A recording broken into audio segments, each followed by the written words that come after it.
오늘 말씀을 가지고 신선하고 최상으로 복음을 살아내라, 신선하고 최상으로 복음을 살아내라 이런 제목으로 함께 하나님 말씀 전하겠습니다.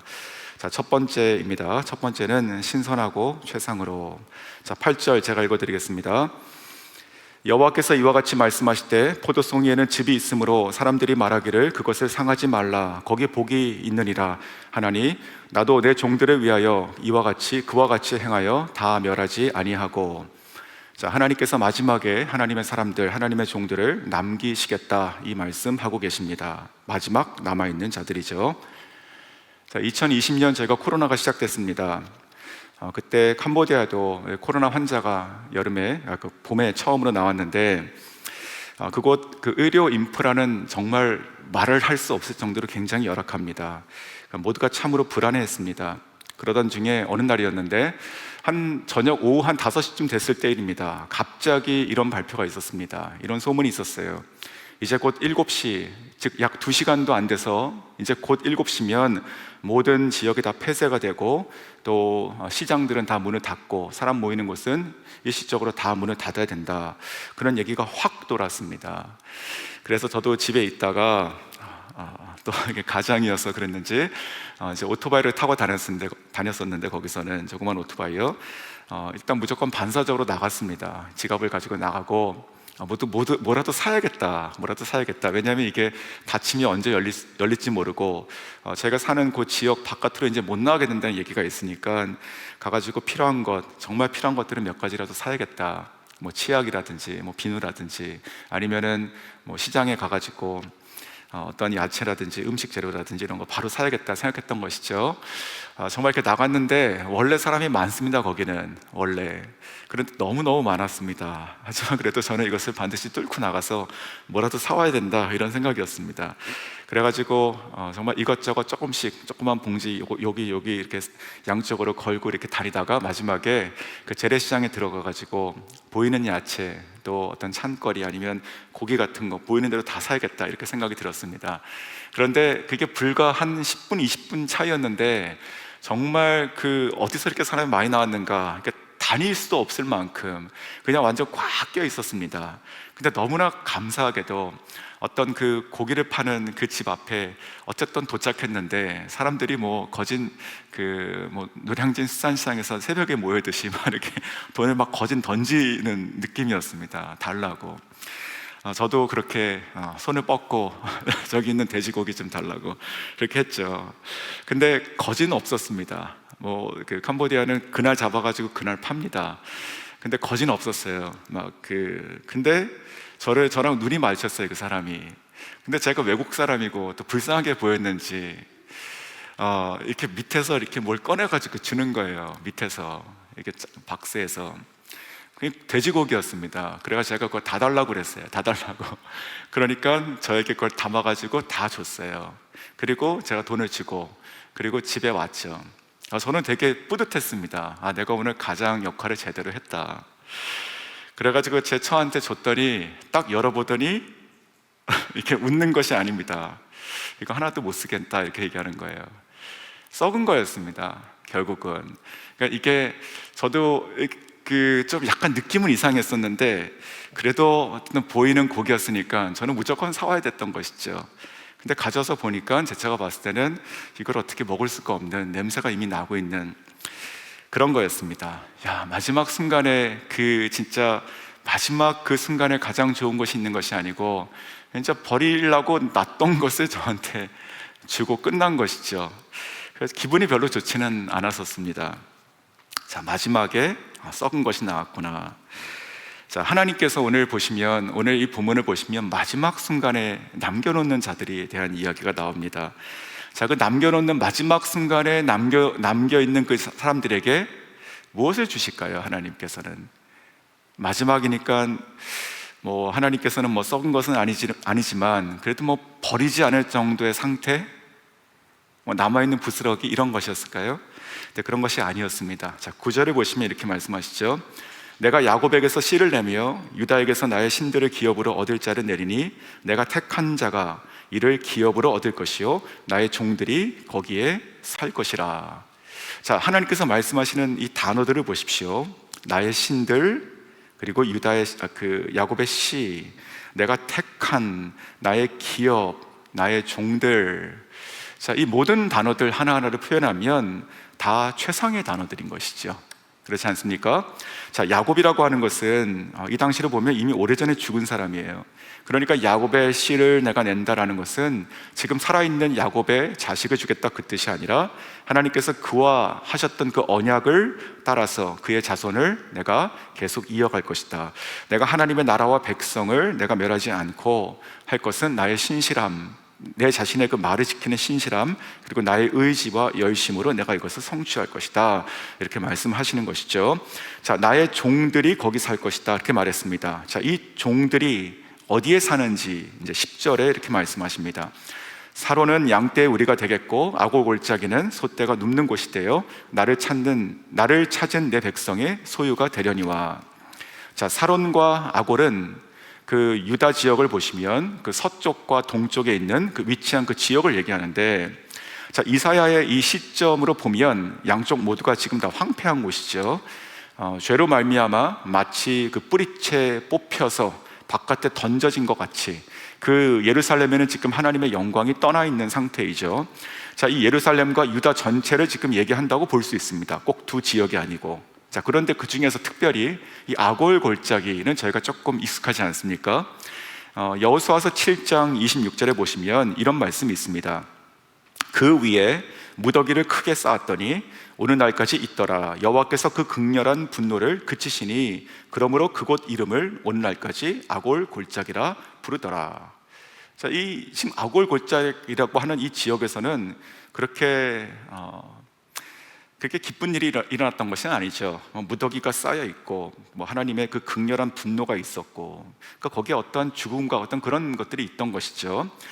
제가 잘 아시는 찬송가 중에서 323장에 이런 가사가 있습니다. 부름받아 나선 이 몸 어디든지 가오리다. 그렇죠?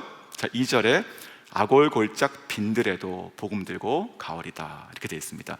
그러니까 가기가 힘든 곳, 정말 척박한 곳, 비어있는 곳, 아무도 못하는 곳, 가가지고 이렇게 생명에 나기 힘든 곳, 이런 것들이 바로 지금 아골 골짜기라고 하는 말로 저희들에게는 대명사처럼 되어 있습니다.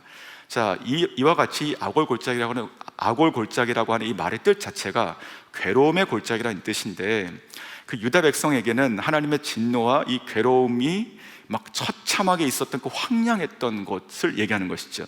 지금 그것도 어떻게 되겠다고 말씀하십니까? 소떼가 눕는 곳이 되겠다.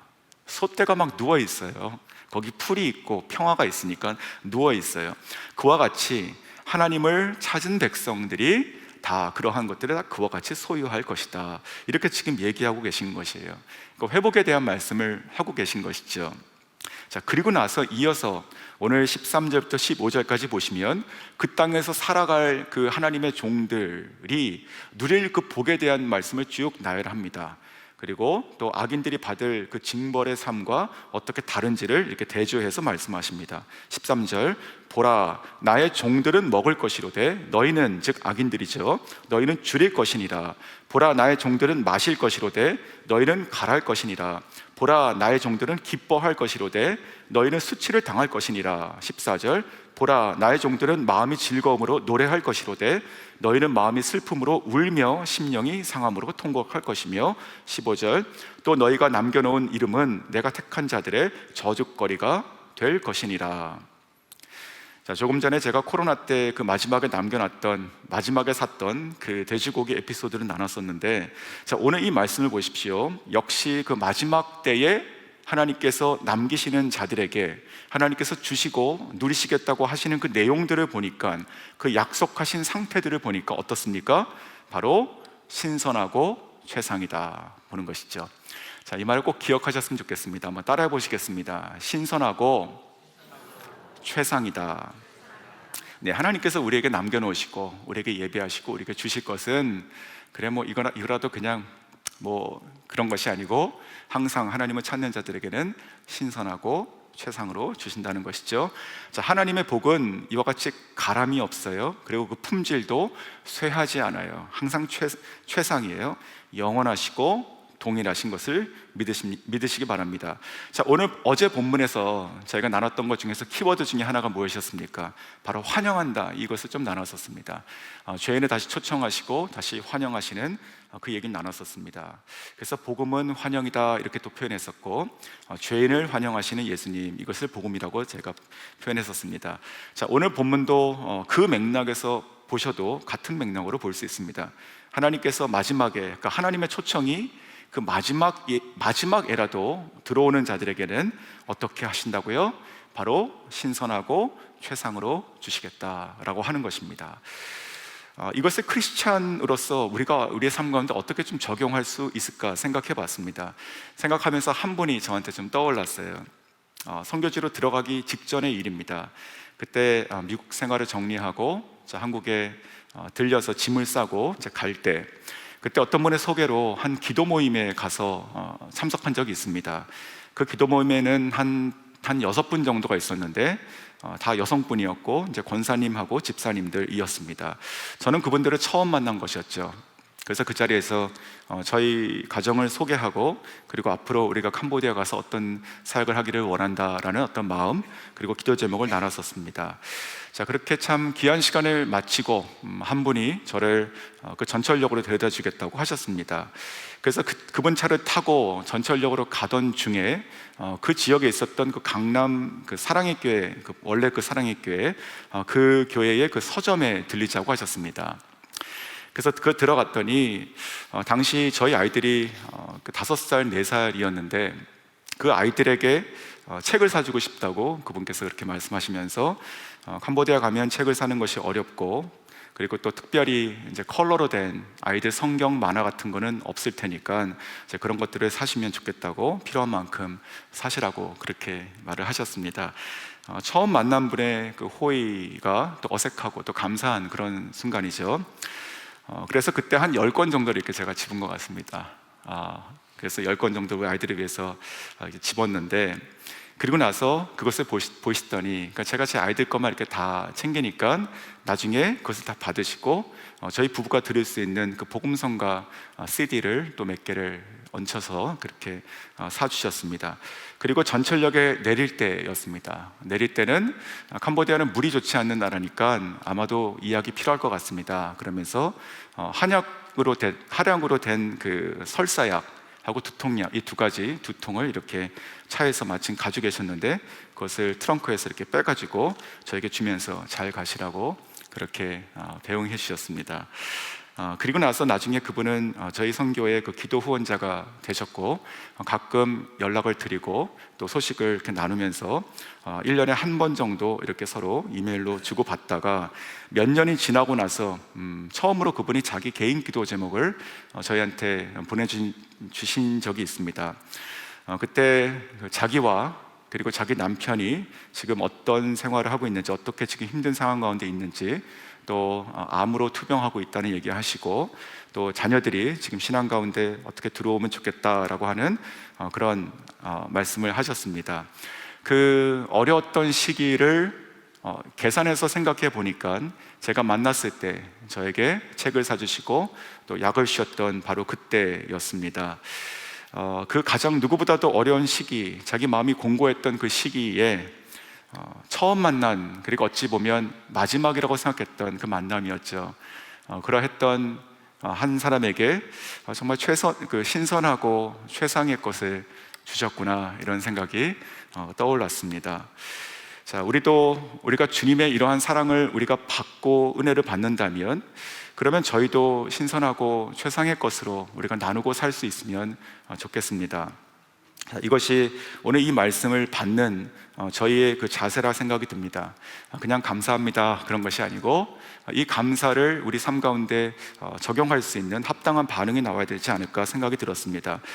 자, 그래서 제가 생각해 본 것은 한 가지의 상황의 예를 들어보겠습니다. 저희가 다 할 수 있는 것입니다. 자, 우선 먼저 배경을 좀 설명해 드리면, 이제 저희가 다음 주 월요일이면 볼리비아 단기 선교를 떠나십니다. 여기도 지금 몇 분 계신데, 그리고 그분들이 갔다 오면 이제 8월 8일에는 다시 또 페루로 떠나시는 분들이 또 계십니다. 지금 여기 또 계시죠. 내일부터 짐을 이제 교회에 모여가지고 또 짐들을 싸신다고 들었습니다. 어저께 우연히 들었는데 그 선교사님께 물어보시는 것입니다. 선교사님, 혹시 저희가 가면 어떤 것이 좀 필요하십니까? 저희가 좀 가능하면 좀 가져가겠습니다. 그랬더니 그 선교사님께서 뭐 소소한 물품들을 말씀하시는 것이죠.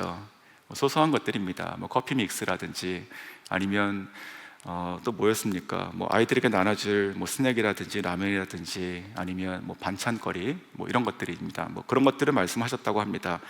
그런데 그 말씀을 들으셨던 한 분이 알겠습니다. 그러고 2개를 말씀하시니까 5개를 샀다. 그리고 뭐 한 봉다리를 말씀하시는데 뭐 2봉다리를 사가지고 압축해가지고 더 가져가려고 한다. 뭐 이런 말씀을 하신 겁니다. 그것을 보면서 이런 생각이 들었습니다. 할 수 있으면 내가 더 좋은 것을 더 많이 드리고 싶다, 이런 마음이 아니었겠습니까? 할 수 있으면. 그러니까 물어보는 것 자체가 호의인데 그 물어보는 거에 대한 대답을 들어가지고 매칭해 주는 것 자체도 고마운 일이죠. 근데 그것이 아니라 할 수 있으면 하나를 원하니까 그럼 2개가 필요하지 않을까, 2개를 원하니까 그러면 5개가 있으면 더 좋지 않을까, 그리고 만약에 한 가지를 얘기하니까 이 비슷한 다른 요것과 요것도 같이 있으면 더 좋지 않을까, 그런 생각을 하시는 것입니다. 그렇게 해서 이 짐들이 계속 이렇게 점점 더 쌓이고 그것을 다 가져가야겠다, 이제 그런 말씀을 하시는 것을 봤습니다.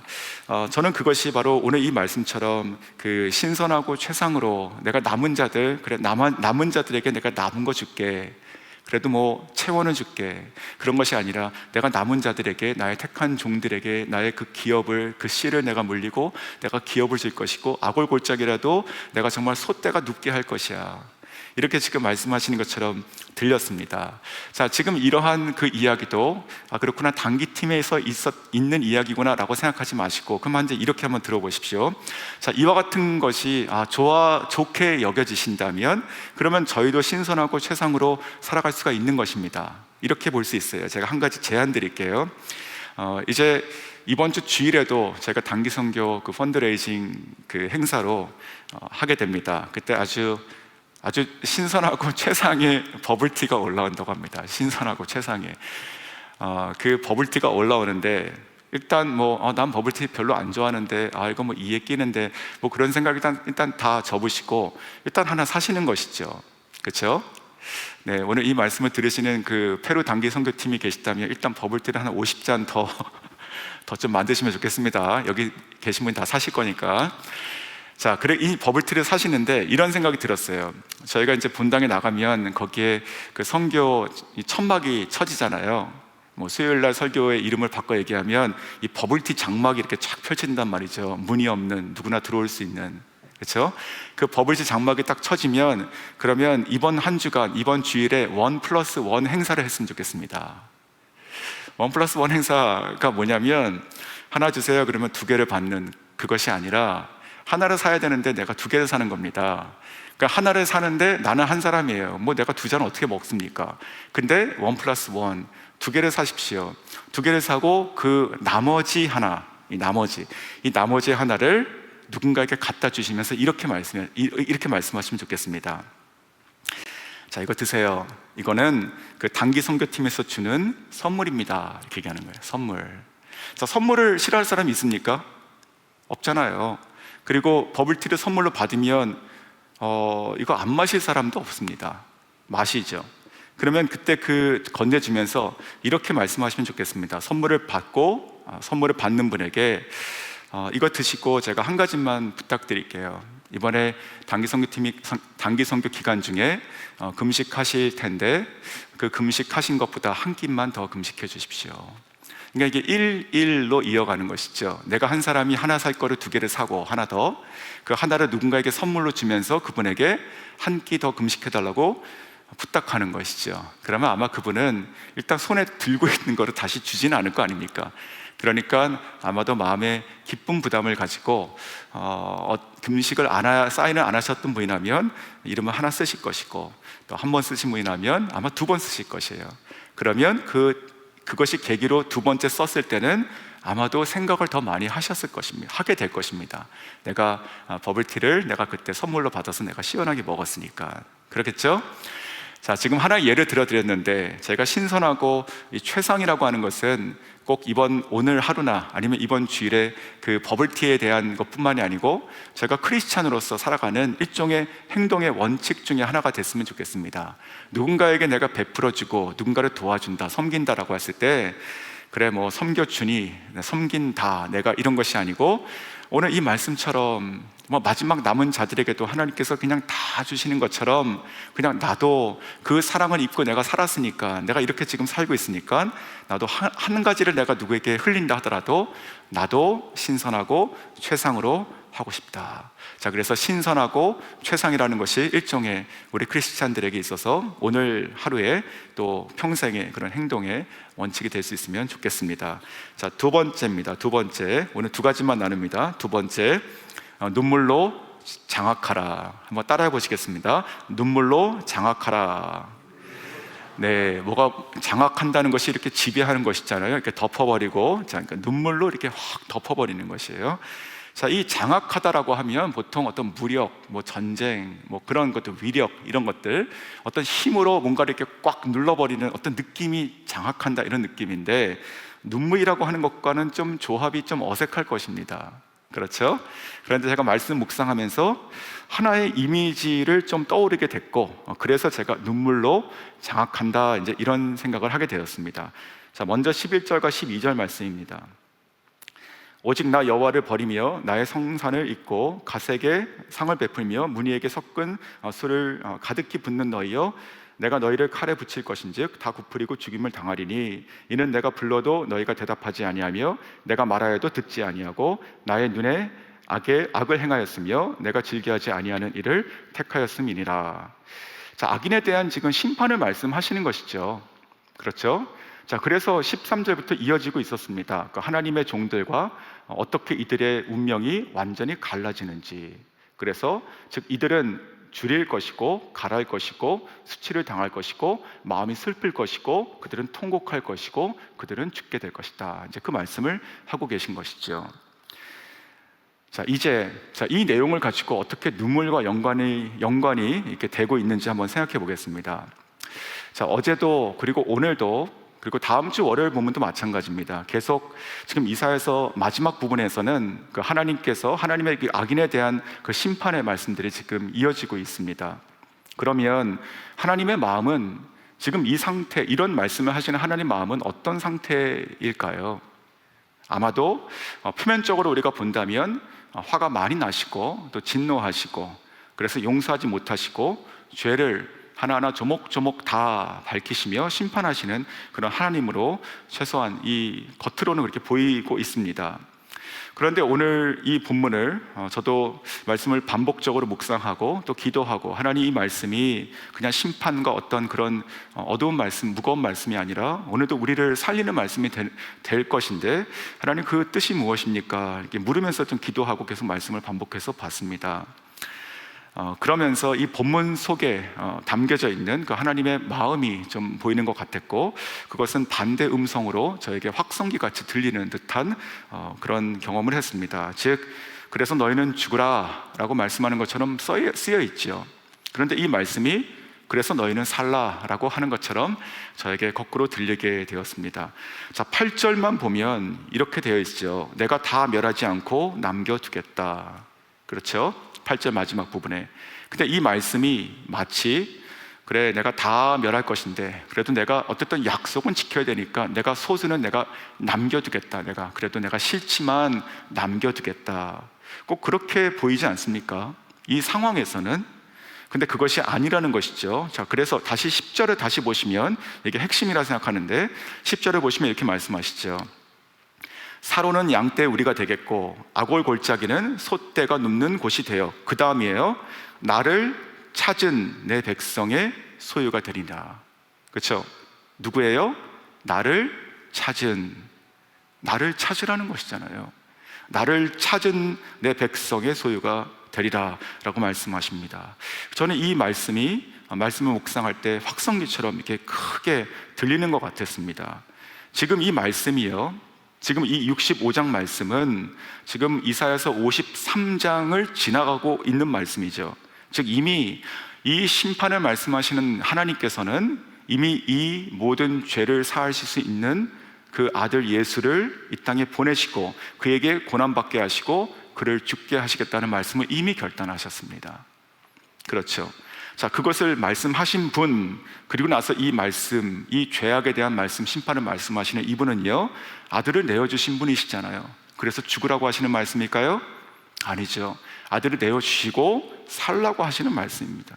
그래서 하나님의 눈물이 저는 보였습니다. 이 죄인, 이 모든 이 죄악들, 이 진노를 정말 덮을 수 있는 하나님의 눈물, 이것이 바로 이 본문에서 감춰진 보석 같은 메시지다 생각이 들었습니다.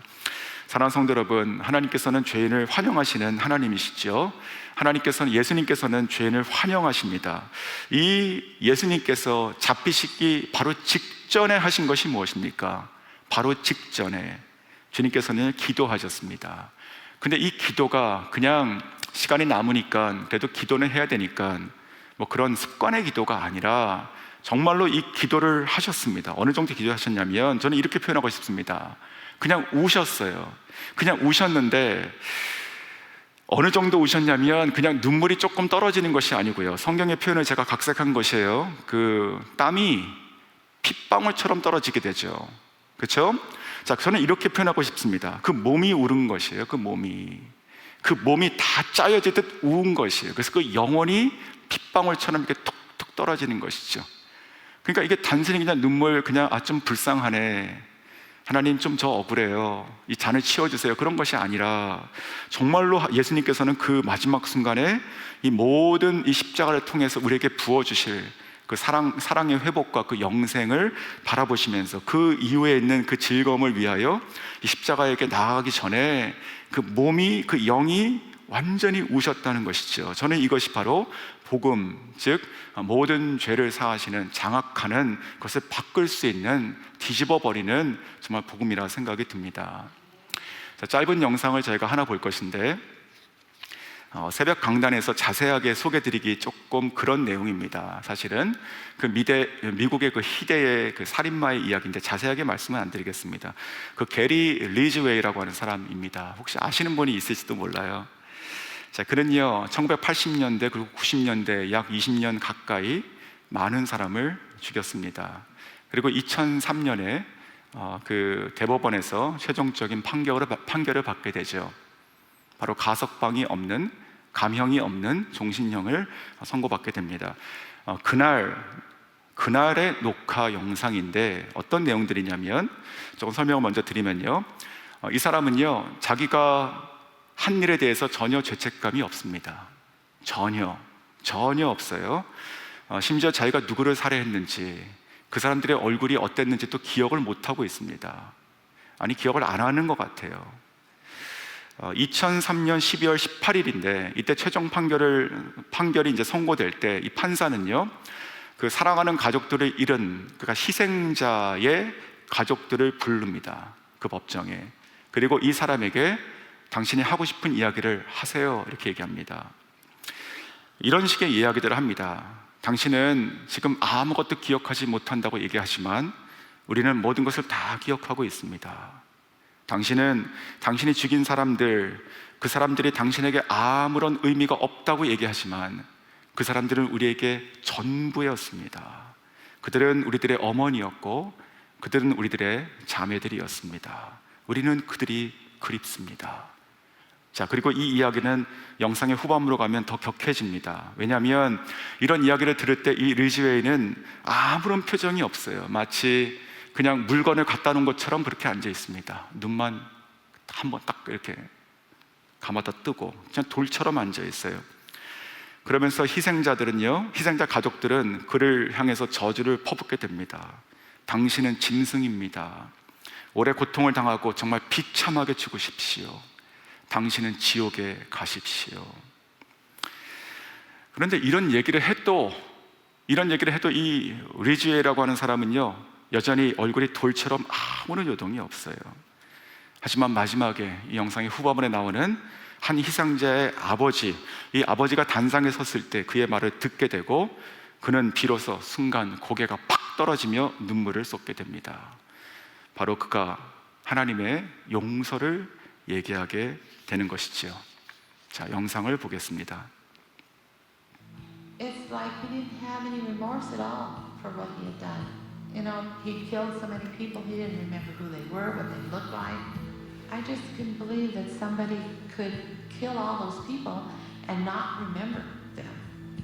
Neither could the angry relatives of his victims, who were invited to speak in court when Ridgway was sentenced to life without parole on December 18, 2003.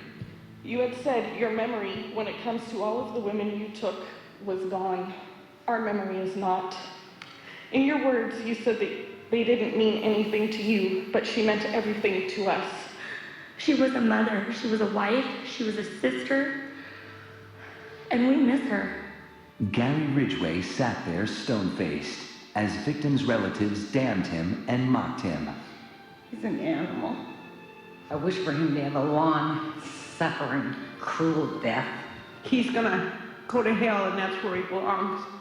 But then the emotionless facade finally cracked when the father of one of his victims appeared to surprise him with a dose of human kindness. Mr. Ridgway, there are people here that hate you. 미스터 리즈웨이 씨, 여기에 당신을 증오하는 사람들이 많이 있습니다. I'm not one of them. 하지만 저는 그렇지 않습니다. You've made it difficult to live up to what I believe. 당신은 내가 믿고 살아가는 것이 얼마나 힘든 것을 알게 해줍니다. And that's to forgive. You are forgiven, sir. 하나님께서 제자들에게 말씀하신 것입니다. 용서하라. 당신은 용서받았습니다. 자, 베드로가 얘기하죠. 몇 번 용서합니까? 7번입니까? 예수님께서 7번이라도 70번 용서하라라고 말씀하시죠. 영상이 금방 지나갔는데 마지막에 저 아버지가 한 얘기가, 마지막에 하나님께서 제자들에게 하신 그 말씀, 내가 믿고 있는 그것을 내가 지키는 것이 참 힘듭니다. 하지만 당신은 용서받았습니다. 이렇게 얘기합니다. 그 용서라고 하는 그 forgiven이라고 하는 그 말을 들었을 때 stone face라고 얘기하잖아요. 지금 돌처럼 굳어있던 그 사람의 얼굴이 떨어지고 거기 그 순간에 울게 되는 영상입니다. 사랑하는 성도 여러분, 오늘 이 말씀, 오늘 이 본문의 말씀이 저희들에게 동일한 음성으로 저희가 들려질 수 있기를 원합니다. 용서할 수 없는 사람, 하나님의 사랑으로 우리가 화해할 수 없는 사람은 이 세상에 없습니다. 만약에 그런 사람이 내 인생에 누군가 있다면 그것은요, 내가 다시 예수님을 십자가에 2번 못 박겠다는 것과 똑같은 이야기입니다. 자, 오늘 이 14절을 제가 다시 한번 읽어드릴 텐데, 이 14절 안에 있는 그 하나님의 마음과 그리고 눈물을 또 그리스도의 보혈로 이것을 이루신 주님의 뜻을 저희가 들을 수 있기를 원합니다. 14절 읽어드리겠습니다. 보라, 나의 종들은 마음이 즐거움으로 노래할 것이로되 너희는 마음이 슬픔으로 울며 심령이 상함으로 통곡할 것이며. 십자가의 복음과 이 눈물의 용서, 그리고 내 안에서 정말 신선하고 그리고 최상으로 다시 회복될 수 있기 원합니다. 우리가 살아가는 모든 날이 정말 신선하고 최상의 복음을 살아낼 수 있는 저 여러분 될 수 있기를 주님의 이름으로 축원합니다.